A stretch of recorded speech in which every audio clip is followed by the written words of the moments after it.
No mai, haere mai, welcome to, we are sitting here in the War Memorial Building here in Napier to our 2023-2024 Annual Plan live Facebook chat. Thank you for joining us.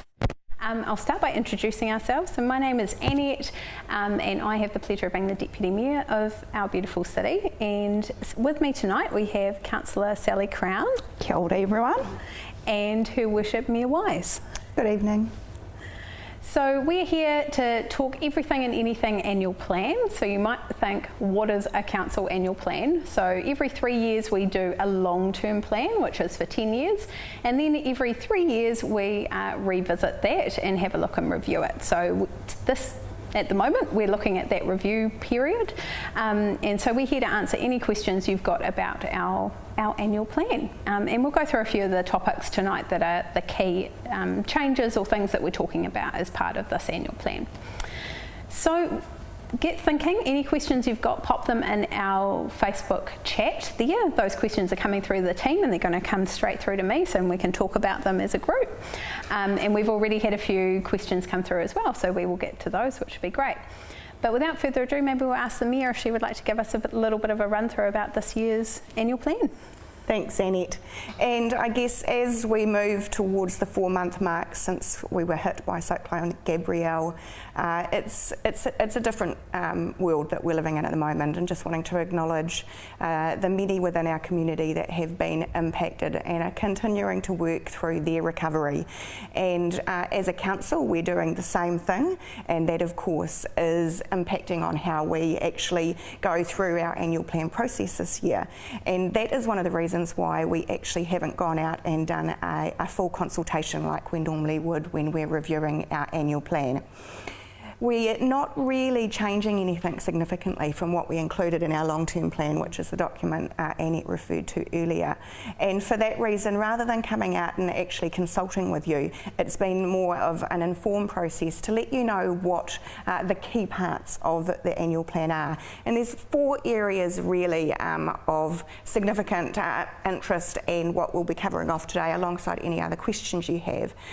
The first of that is that we are looking at a 9.7% rates increase, and I'm sure there'll be questions from people about that.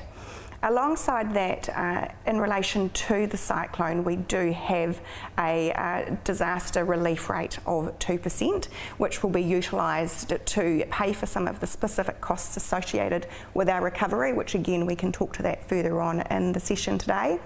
Third, we have advised that we will be postponing our consultation with you around the fund housing portfolio going forward, and we're actually pushing that, include that as part of our long-term process that we'll be engaging with you later on this year.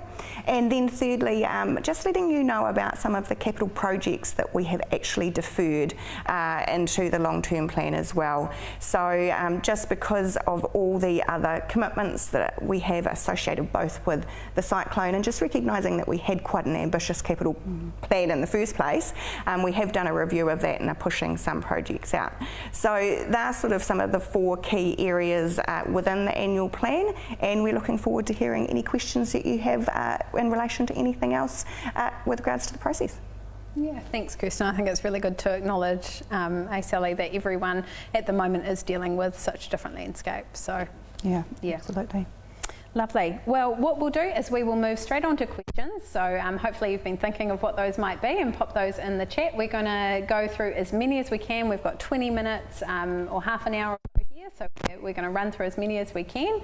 And the team in behind us here as well, if there's anything that we don't quite have the information for here on the spot, or if it's not part of our annual plan, but we're happy to come back to you, if you don't mind just sending those through to us in a direct message as well, we will come back to you.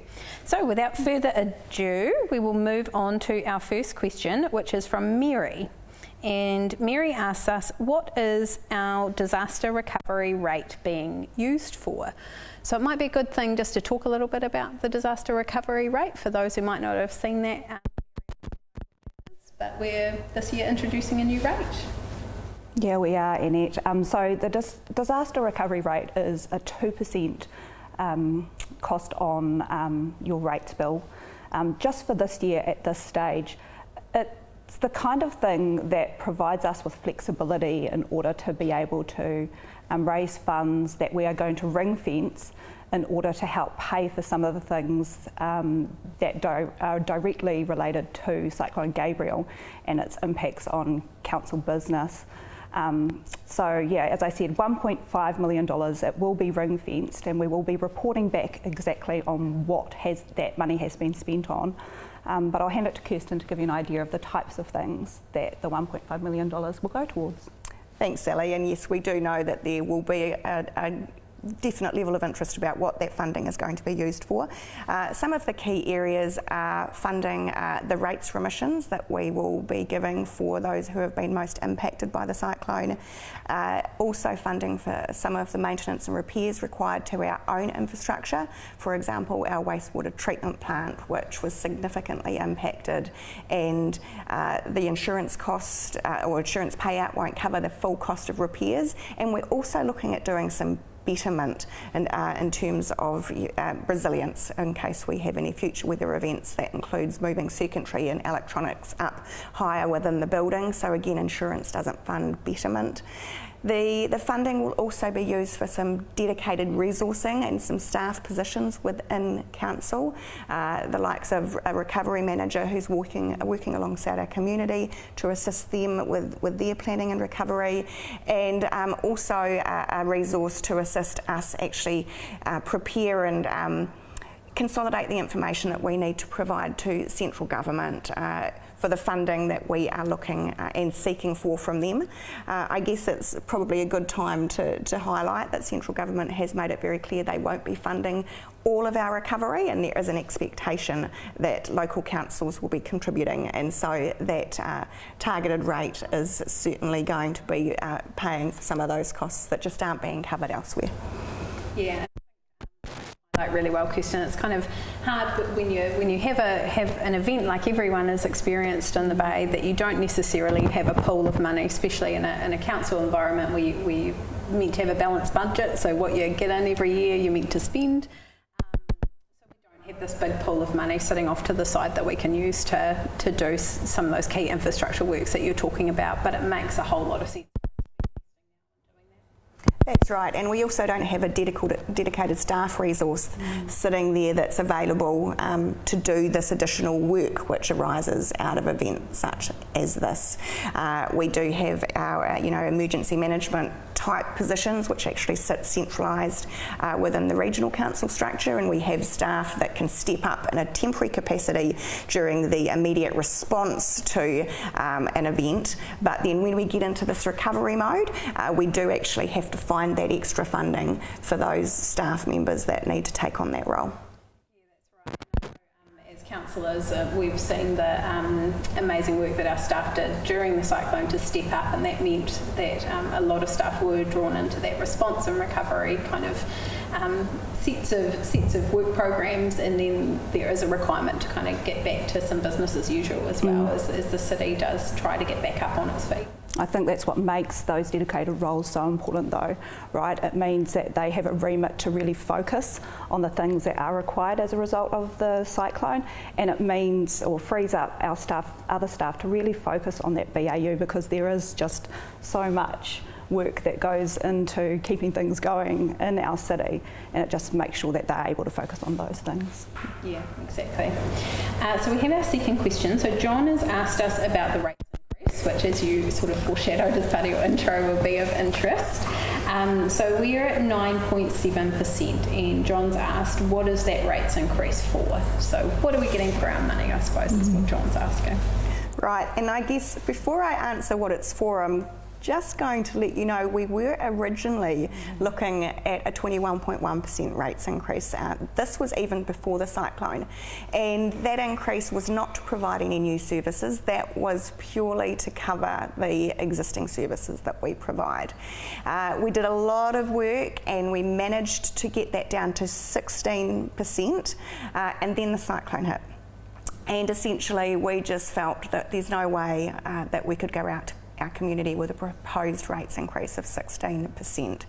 And so that brought us to the 9.7%, which was the upper cap in our current long-term plan. And essentially sort of the big items in there that's covering off is increased labour costs, inflation. So, you know, as we're all aware, both of those areas of expenditure across the board for all industries and sectors has been incredibly challenging over the last 12 to 18 months. So they hit councils just like they hit everybody else, increased wages and the impacts of inflation. The other significant one is insurance, which again we know different from anybody else. And the reality is what we're looking to do as well to fund that gap between the 9.7 and the 16% at this stage. We haven't had the time and the resourcing to do a deep dive and suddenly find a whole lot more savings. So we will be loan funding those for the 12 months of the 23-24 annual plan, and then over that period from now through to early next year is when we're going to do a deep dive as part of our long-term plan process and really start looking at our levels of service and reviewing some of those core areas of service that we offer and looking to potentially make some significant savings so that we can be sustainable going forward and that we're not having to continue with large rates increases. Yeah, I think that finding savings where we can and doing that deep dive that you've kind of signalled is so important, because we do understand, I suppose, that rates is such a big portion of people's expenses, and we want to be sympathetic to that, and we're never looking to put rates up more than what they are. But you know, as you were talking, I was reflecting on the fact that a lot of people will often assign rate increases to like rates of household inflation. You might be sitting at 2 and 3%, and the conversations I always have with people, and I know you too would be the same, is just recognising the council doesn't buy the eggs and the broccoli and the things that really attribute to those household inflationary matters that you know, the cost of insurance, the cost of the construction index, all of that stuff really does hit us as an organisation and as a city. Yeah. Absolutely, and I think one of the other challenges in terms of our labour costs has been, as with a lot of professions at the moment, it's incredibly competitive out there, and also because of the uncertainty within our sector at the moment with the level of reforms that are happening at a national level. As you can appreciate, it might be quite tempting for staff to be looking elsewhere, and we need to be able to offer competitive salary packages so that we can retain and attract quality staff members. Yeah, because it absolutely does cost the city when good staff move on in terms of training and getting new people up to speed. So it's a big part of what we do is keeping good staff. Absolutely, yeah. So we've had another question come through. So Kate asks us, what are the council projects that have been delayed? So I think we've talked about the capital plan, sort of reprioritising work. Yeah, so earlier this year, council undertook a project to really deep dive into our capital plan. In the past, as Mayor Wise said, we have had a really ambitious plan that we haven't always been able to deliver everything on, and so we thought that we would consider what we actually can, given the current labour market, given the current resource levels, and rephase some of the projects that were sitting in this year.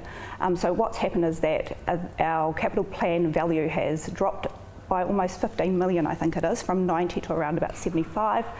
And some of the projects have been pushed out.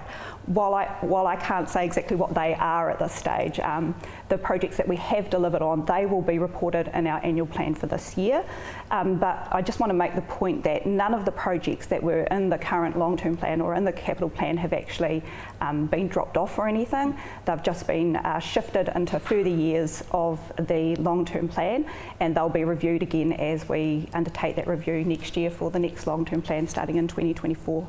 Yeah, and you know, Kirsten, you and I have talked about this. One of the key projects that we've been working on is the Ahuru Regional Park, and that in itself we had to rephase as part of the work you're talking about, Sally. It just pushes it out sort of a year or so, which actually better aligned with the staff capability and the work that needed to be done anyway. So there's sort of a little bit of sort of not kicking the can down the road as such, but just moving things to better align with actual ability to deliver.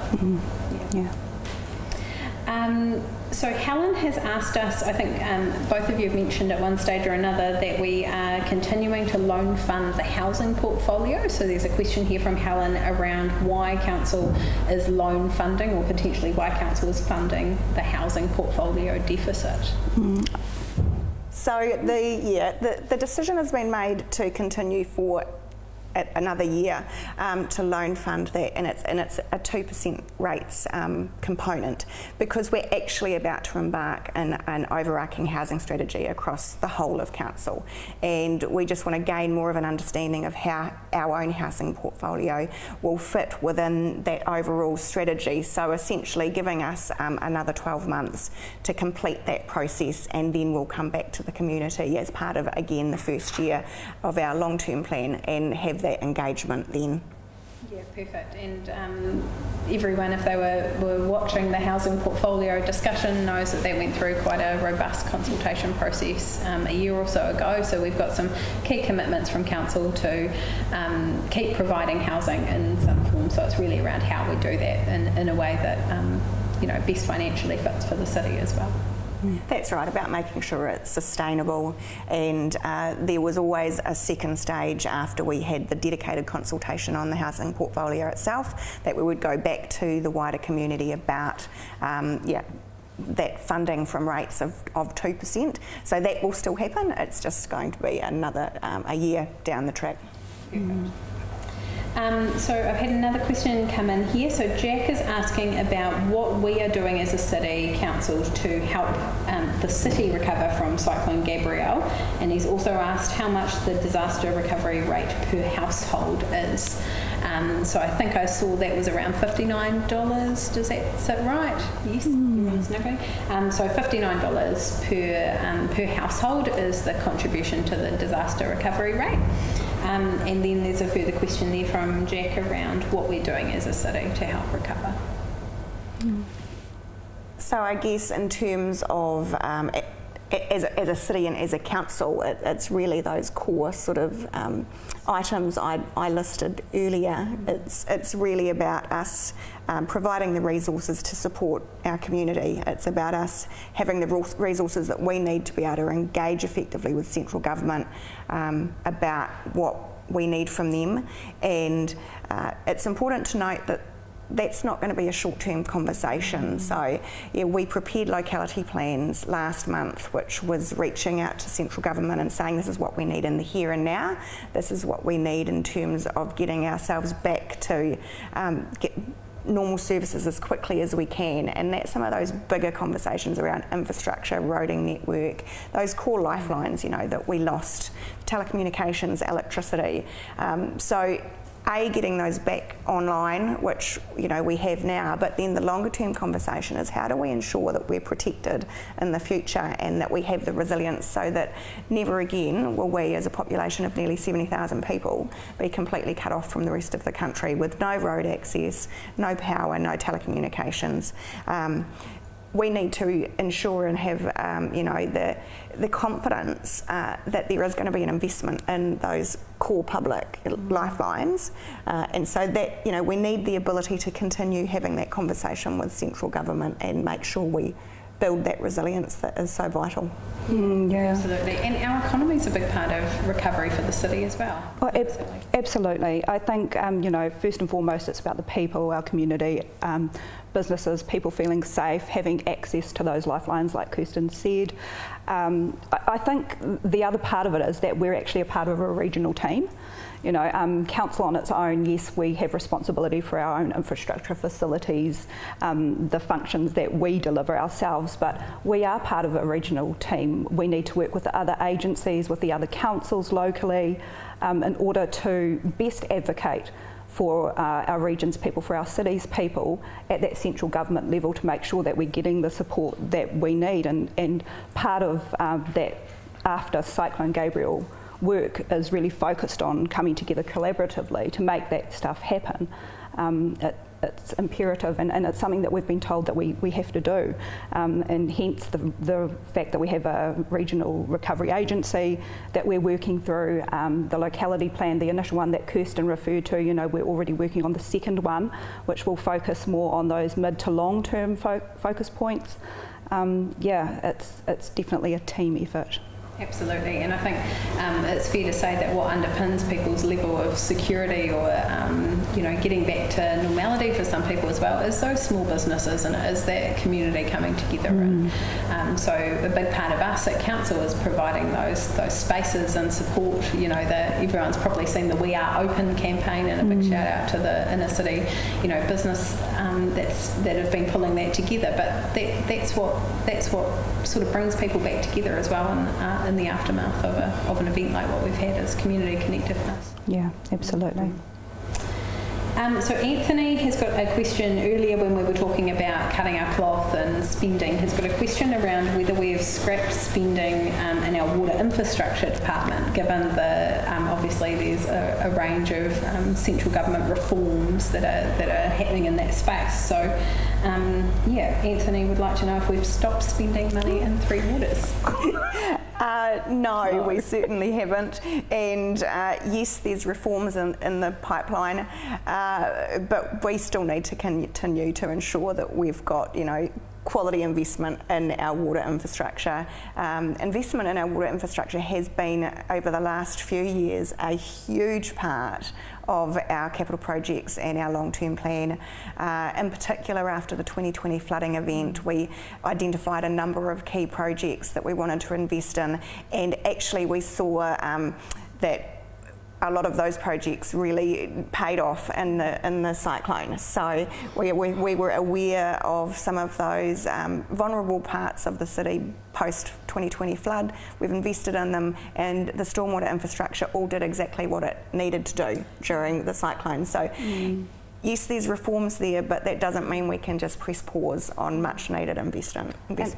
I think that as a result of the cyclone, one of the things that we are focusing on is our stormwater, looking at increasing that capacity, making sure that it can cope for future events, etc. But also, I think with wastewater and stormwater, one of the things that we're really focused on is making sure that there is, I suppose, less impact on our environment, on our taiao,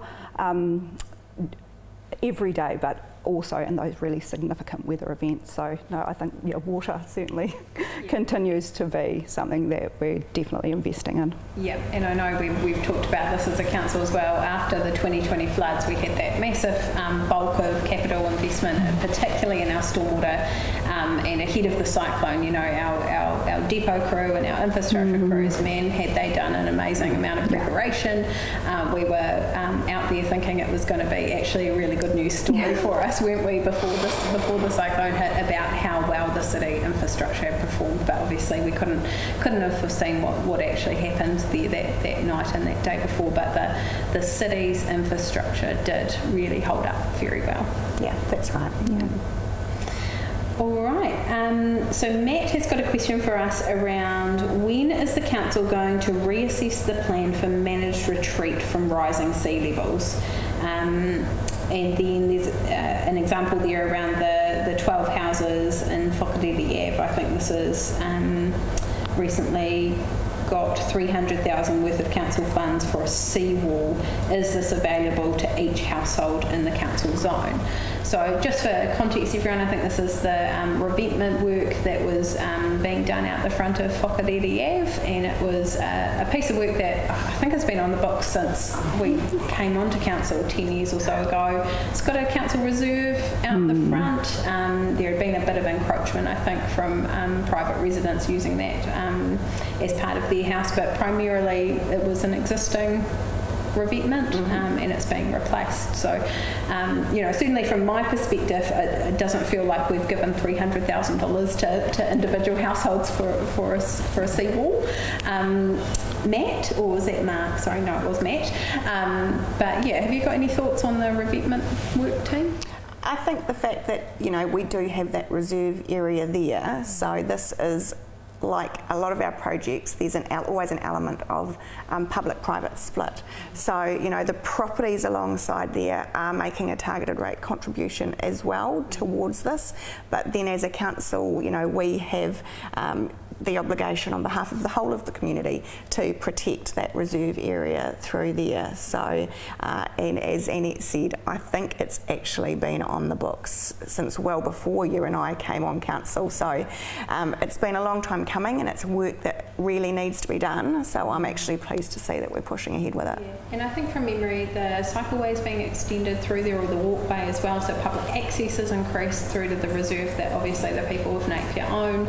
And for me, this feels this particular project, because I've seen a few comments online about it, feels a little bit like you must have got it right because no one's really happy about it. You know, the owners aren't 100% happy. There's increased, you know, public access, and the public's, you know, not 100% happy as well, because there is an element of private protection. So the sort of can't please everyone adage kind of comes to mind for me for that one. Yeah, that's right. Yeah.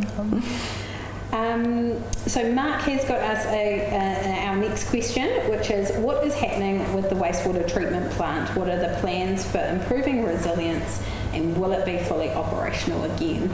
So we're at a level of partial operation now, is that correct? That's right. So phase 1 was completed, a number of weeks ago now, and that was the Miller screen, which actually removes the solid waste, was back operational. So that was a fantastic milestone. And now we're working on phase 2, which is getting the biological trickling filters back up and running, which then sanitises and cleans the liquid waste. We're due to have the first one of those, because we have 2 of them, back online in July, which obviously, you know, we're all really looking forward to that happening. The other milestone that we've just had last week was actually getting our trade waste back up and running through the plant again. So we've got, you know, a really dedicated team there working on that project.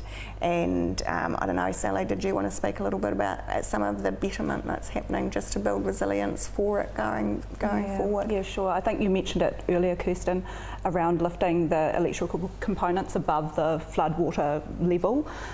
So in the future that stuff isn't actually affected so much, and that our operations aren't affected so much. But also there are plans to make sure that the site is contoured differently. The idea there is that if there is a flood, or when there is flooding, that the water is actually taken away from the structures and the buildings that are on that site, to try and avoid you know, our operations just being affected so greatly as well. Yeah, perfect. And I know the team, I think we get weekly updates, don't we, with the infrastructure team. They're really passionate about getting that facility back up and running, and know how important it is for the sea to have it, you know, properly treated wastewater going back into it. So yeah, it's a great project, and good to be seeing those regular milestones coming as well. So we're at our 25-minute mark, so we've only got time for a couple more questions. So if you're thinking on one, now's the time to pop it in. Our next one is from Kate. She asks us, what is the process for requesting funding if there is no submissions or hearings this year?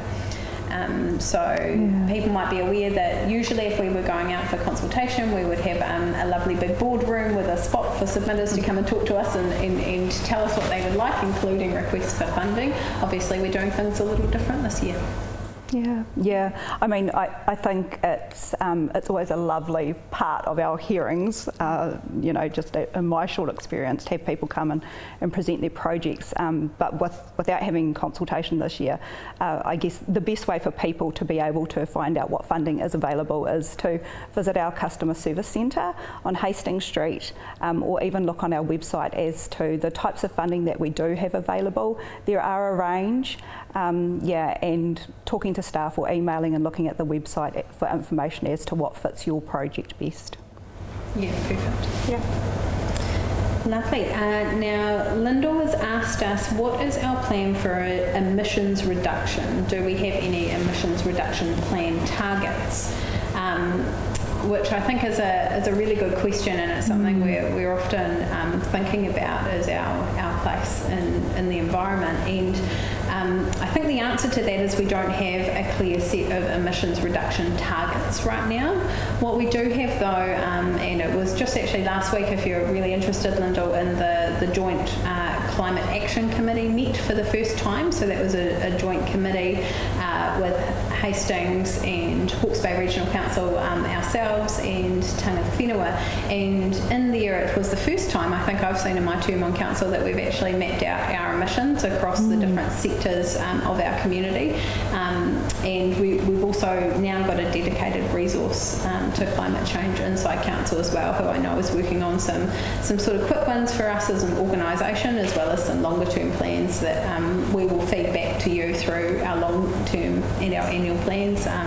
As always, these things require investment. You know, if we're going to pop solar panels all over the roofs of everything, that requires a piece of consultation as well.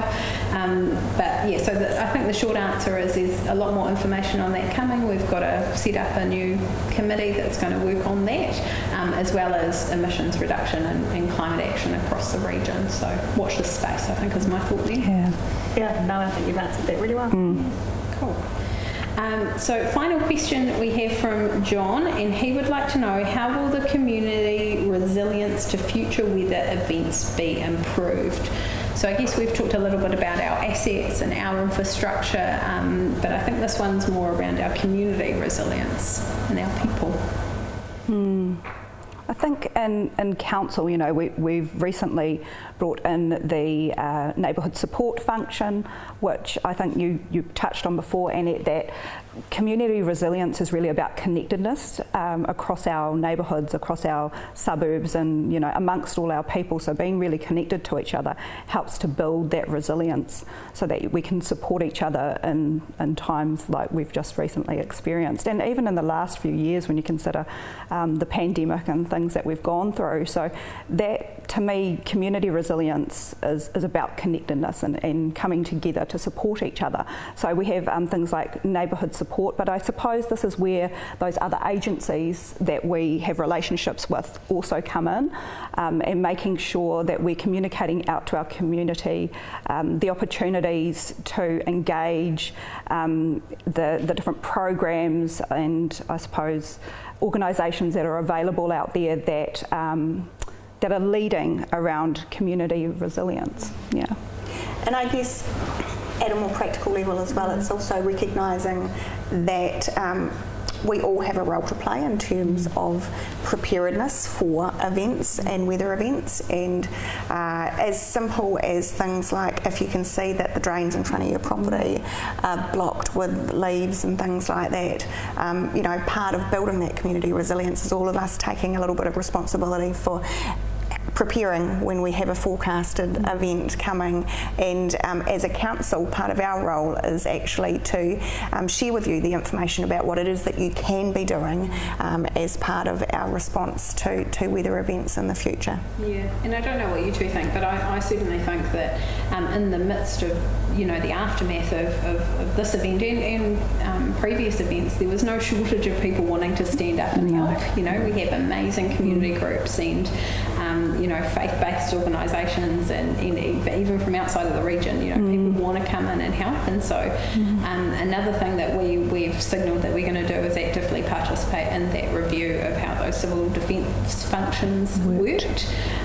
Like anything, there's learnings about things that could have been done, streamlined better or better communication ahead of time so people knew what they could be doing. So I think there's an opportunity in that as well, isn't there? Definitely. It's been so heartwarming. I've had numerous messages from people asking about how do I volunteer for CDM or in an emergency situation, who should I go to, and council staff have been absolutely amazing at answering those questions that come through to councillors. So I just want to encourage people, if you want to know, we're more than happy to be your conduits and to find out where you can go to get education, to get information, and to even sort of step up into those more formal volunteer roles if we need them in the future. Yeah, and just acknowledging the huge number of people within our community that did stand up straight after the cyclone and provided much needed roles within the response. As a council, you know, we can't be everywhere at all times, and there were so many people throughout the whole region that jumped in, and some of the community-led initiatives were just absolutely incredible, and we couldn't have done it without our community being right alongside us. So just wanting to acknowledge that and say thank you to the many people that stepped up and actually participated in that. Yeah. Oh, well, thank you, John, for that question. I think it was a really nice one to end on. And thank you, Mayor Kirsten and Councillor Sally. It's been lovely to have a chat with you about our annual plan. And yeah, we just encourage you, if you've got any other questions, to pop those through to the team. We will get back to you on any topic, and especially those annual plan ones. So yeah, ka kite, and thank you for joining us. Night.